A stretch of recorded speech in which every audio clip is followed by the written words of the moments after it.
Okay, so I'll jump right into it. It's about 3:55 p.m. and I think we have about 50 minutes thereabout to take this presentation and also take questions. Yeah, so the topic I'll be discussing is implementing an effective cybersecurity awareness program. And from my slides, definitely you see the reason why this is such an important topic. My name is Sherifat, basically just the way it looks, Sherifat. So no problems. I'm sure everyone can pronounce it. It's quite simple. But for short, you can also call me Sherry if you feel more comfortable with that. Okay, so great. I'll start off a little about me. This is me. I'm a cybersecurity specialist with UFA. I'm pretty new, joining a wonderful team. I have CISSP, CCISO, I am an ISO 27001 lead implementer and lead auditor, and also a certified information security manager. I'm a mother and a wife. I have 3 children, all 10 years and under. So you can imagine my life right now. And then I love to travel. I love to cook. The picture on the left is me at a place back home in Nigeria. I'm originally from Nigeria, and it's a place called Olumo Rock. Part of my traveling experience, I had to go there to have some fun, and I attempted to take a high jump, and this is the best I could do. Well, a good photo there.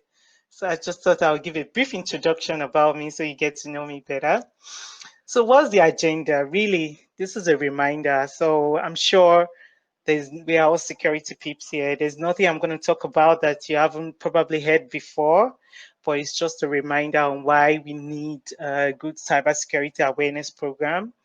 So that will be the first topic I'll cover, and then I'll actually describe what an effective cybersecurity awareness program is, and then we'll take questions. Just 3 points, nothing, nothing too complicated. So this a quick disclaimer: all thoughts are definitely mine, may not necessarily be that of my employer, but of course. I don't think I'm saying anything out of that it's totally wrong. So just to say this as a disclaimer. So we'll go right into it. So let's wait. But why? Why do we need a good cybersecurity awareness program? Basically, um, first of all, if you look in the news, a lots of information out there. Different reports. Phishing remains one of the predominant attack vectors that people use the attacker used to perpetrate their attacks. Phishing is one of the most active vectors used. By 2021, the global crime damages will cost about $6 trillion annually. 20 billion of that is due to ransomware, which could be phishing can be used to also deliver that. And that is from a 3 million in 2015, just about 5 years ago. And this was gotten from, the annual cybercrime report, RSA annual cybercrime report. And then, a bit of some of the information I was able to get during my research for this talk, more than 27,000 attacks in the first quarter of 2020 they were all due to, as a result of phishing. Similarly, in Q2, over 20,000 attacks as well. For the fifth quarter in a row, Canada, has been by far the most frequently targeted country in terms of phishing attacks. And you see why in the next slide. Not necessarily see why, but more information around that. In Q1, of all the targeted phishing attacks, 66% came to Canada. I really don't know why they're focusing on this, on Canada, but 66%, and this is due to RSA quarterly fraud report. As well as in Q2, 59% of phishing attacks came to Canada. Now imagine if your colleagues, if your employees are not aware, imagine the states if we keep falling for this, if as a country we keep getting targeted and our employees are not aware, imagine what the situation will be. So this is me trying to share the reason why this topic is so important. And I'm also going to further buttress that with this scenario. I'm going to share two scenarios. So this is scenario one. Yeah, in a normal situation, it may not be this straightforward, but this scenario is a possibility. Yeah, so I have my guy there, the bad guy, who has gone to investigate and really research this company. He understands what payroll system they have. He's looked at their logo and he has designed a fake page, a fake payroll page, which and has kept it somewhere. Then also designs a spear phishing attack email, puts the link of the payroll page in the phishing in the spear phishing attack, and sends it to an organization. Of course, he's looked up their email addresses on LinkedIn and seen a couple of people, and then sends that email to them. And then they fall for it. A couple of people, because of lack of awareness, proper awareness, some couple of people fall for it. And the email basically says, oh, this email is from HR and we need you to update your bank account details because of some reasons. We need so that you don't miss your salary payment for this month or for this week, and so, and everybody, nobody wants to lose money. I don't want to lose money. So definitely some people quickly updated and then they send off their credentials to the fake guy and he captures this and they use it to log into the main payroll account and then updates it as puts his own bank account details. Can't pay, the HR credits the wrong account and employees are going on without a salary and the salary has gone to the bad guy. Of course, it may not be that straightforward, but this is a possibility of what can happen where your employees are not, really, really cyber aware. Scenario two, very similarly, but not really not like the first example, but very similar to that. This time around, is sending a phishing mail containing a payload. Of course, sends it to the admin, who obviously has admin rights on his machine, who can execute, some files. He receives that without due diligence, runs it, it encrypts the disk. And also because it has real-time online synchronization to their cloud storage, that also gets things to their cloud storage. So he's lost his laptop, he's lost the files on his laptop, he's lost the files on the cloud as well. Then the bad guy is happy and then happily demands a ransom.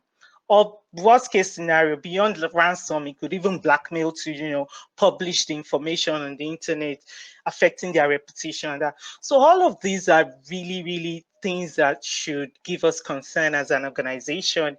And even beyond that, in our personal lives, a lot of people, I had a colleague sometimes ago, and the wife is a photographer. She had taken wedding pictures, for some of our clients. And unfortunately, she was a victim of a ransomware. All the lovely photos she took were all gone. What is she going to say to the bride and groom? We couldn't even, they cannot replace the wedding. So it was a lot of issues. So beyond just organization, these are real scenarios where, phishing or where your employees are not cyber aware could actually be a lot of issues for your organization. So we move to the second agenda, which is what should you do? So what should you do to actually limit or minimize the risk? First things first, your security controls. Your technical and your management controls must be watertight. So I'm not here to preach to say, yeah, cybersecurity awareness or awareness of your employees solves all the solution. Your one size fits all. It's definitely not. Your security controls must be watertight. It must be top notch. You have to implement your security controls like your users are not aware, and also create awareness like your users like you don't have controls at all. So we've had a lot of talks about defense in depth today, about things to do to ensure that your security is up to place. We had very fantastic speakers all through today. I've actually learned a lot. So having your cybersecurity awareness programs, supporting all of those efforts that you've put into your security control is actually the way to go. To have a balanced cybersecurity program is like a three-legged stool. You need the technology to be uptight, your people really need to be aware, and then your processes have to support all of that as well. So which is why I wanted to put this first as the first things you have to do. You cannot overly rely on your awareness of your users, because we are people, humans tend to make mistakes. So your security must be designed in a way that it is, a proof of when those mistakes happen. Okay. So getting that sorted, then when we come to the actual awareness program, what are the things you have to do? You have to make sure your awareness program is institutionalized, which means that it has to be part of the DNA of the company. And the best time to capture this for your employees is, when they are just new on board, when they are coming on board as new employees, as part of their induction or their onboarding program. It's good to put in some cybersecurity awareness program for them so that they can, get to see, because trust me, the best time to capture any employee before they get busy with their work and get into the system is when they are new. And then at that time, they are eager to learn. They're eager to learn about the company. They're eager to learn about what matters to the company. They're eager to learn all the things that they feel the company take very important. And at that time, it's good to put in cybersecurity awareness so that they capture it right there and forms part of their culture and their mindset as they go along with your work. Use same language. The second point I want to talk about is using the same language. So if you look to the right, it was a survey I got from a report from Proofpoint about what do employees even know. A lot of employees, we tend to use some language, some language that the employee will struggle with. Only about 15% didn't know what the meaning of phishing was. A lot of, in a particular company, about 15% of their employees did not even know the meaning. Then some 24% didn't answer correctly, and then 61% knew the meaning of phishing. So what exactly do your employees know? When you carry out those phishing awareness programs and you put in words like phishing, do they actually know what it means? Have you checked to even know, okay, what kind of language should I, rather than say phishing, should I just say malicious email, which they will better connect with? Depending when you build on the cybersecurity maturity for the organization. So check the language, make sure that your language that you use is in sync with the level of your colleagues and your employees. Then personalize your awareness. If there's nothing you're going to take away from what I'm saying, this is a very important aspect. Personalize your awareness. Every time when we create awareness and we make it to seem like it's just about the organization, we tend to lose our colleagues because they have a lot to do. Trust me, a lot of people have the work they're doing, and they're making your awareness seem like another chore, another work for them. They just sometimes will disconnect from the whole program. But when you personalize it, when you make them see it as this is for you, not even only for the company. This is for you, how you yourself can lose your personal money, how you yourself can lose your information, how you could suffer an identity theft attack. A clone of you could be somewhere there because you're not doing your due diligence to make sure that you are taking care of your personal information. Then that way they tend to connect to it. Don't make it seem as if it's all about your organization. Make your awareness program connect to your employees on a personal level. Let them see it as being for them. Let it seem as if you're creating this awareness for them, and then they can connect with it more, and that way they imbibe it and it becomes part of them. And when it becomes part of them, guess what? They'll bring it to work, and the same thing is going to happen on what they do every day as they do their work. In cybersecurity, maturity level matters a lot.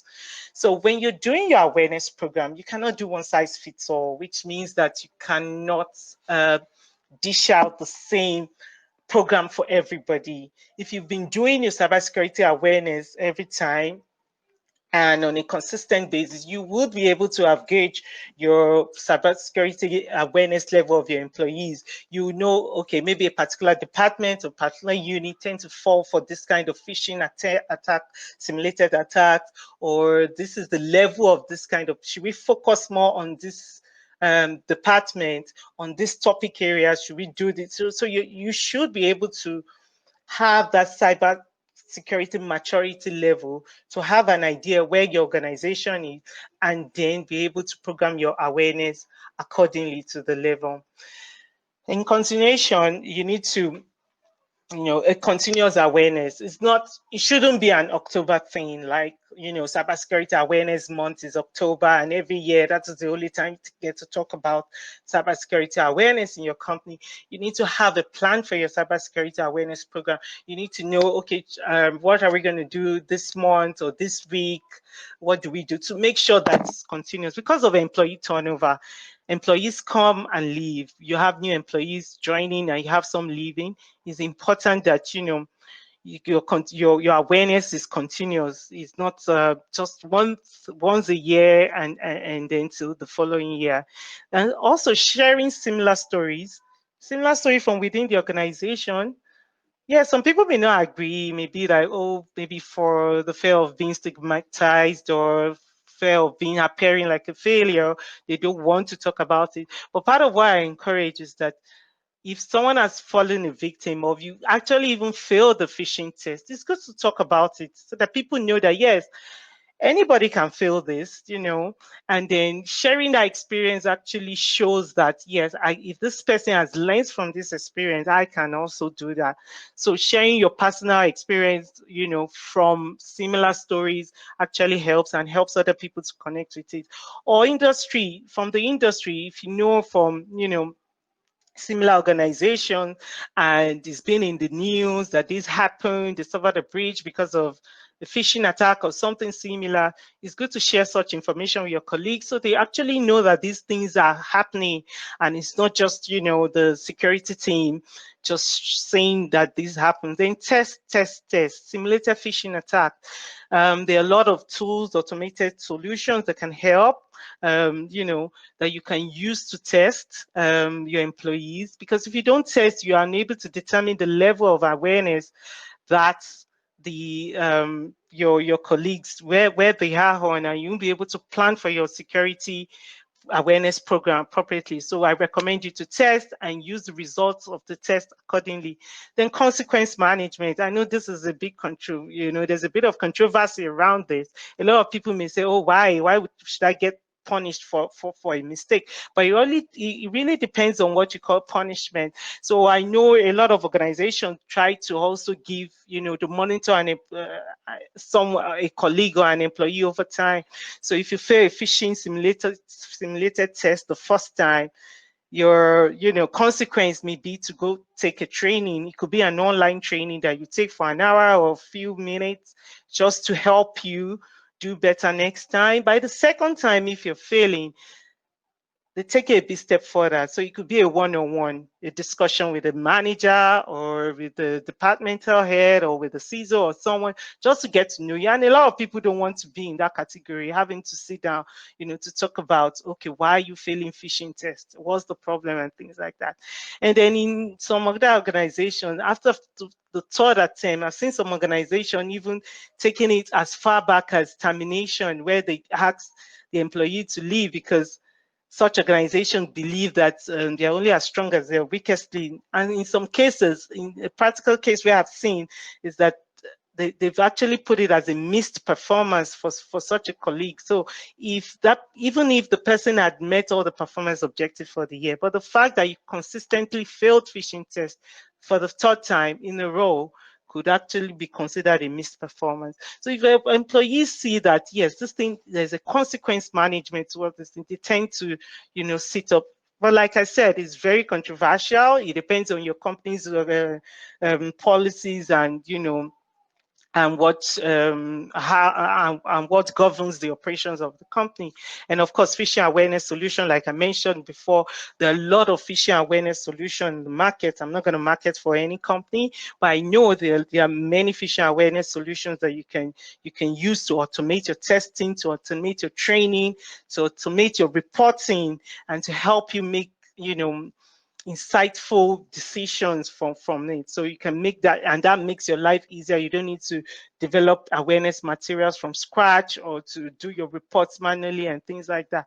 That really helps. Then make reporting of your security incidents very easy. And this also ties to the phishing solution. A lot of phishing solutions do have like add-ons that they give into, that they deploy with their solution, and is a plugin on Outlook that people can easily report phishing mails. But all in all, even if you're not buying a solution, you should really make it easy. Your employees should know where to report their security incidents. They don't have to think hard about it. It should be in their faces to say, if I have a suspicious mixed mail, or if I suspect that something is going wrong and I don't seem to understand it, or if I've accidentally clicked on a link I should know who to go talk to immediately without having to overthink it. And then measure your program. You want to know how good it is. Your investment in the phishing solution, your investment in creating the awareness program, is it even working at all? You want to know in this quarter or in this month, what was the performance from your simulated phishing attack that you've had? What were the areas, what kind of mails did people fall for as victims, and what else can you do to improve on it? You want to know the number of reported cases, the performance of simulated attack, so that this can help going forward. So as I'm rounding up, I want us all to take the commitment that you will do better. And what I'm saying is, wherever you are, you could raise your hand and say, hi, I'm going to say mine, and I'm going to mention the name of the organization where I work, and I'm committing. Hi, Sherifat, commit to building a culture of security at UFA, because I know that anyone can be a target, and I want to keep UFA secure. So that's it, folks, about my presentation. If you've got any questions, I'm happy to take them. And then that's my Twitter handle. Basically, nothing much happens there, but yeah, I'm mostly on LinkedIn, just my name on LinkedIn, and then you can find me there for discussion. I hope this has really been insightful. Like I said, it's just a reminder. Is basically nothing you haven't heard before, but it's just a reminder on the importance of cybersecurity awareness program in our organization. Thank you so much for spending time and coming to hear me. Thank you. Bye-bye.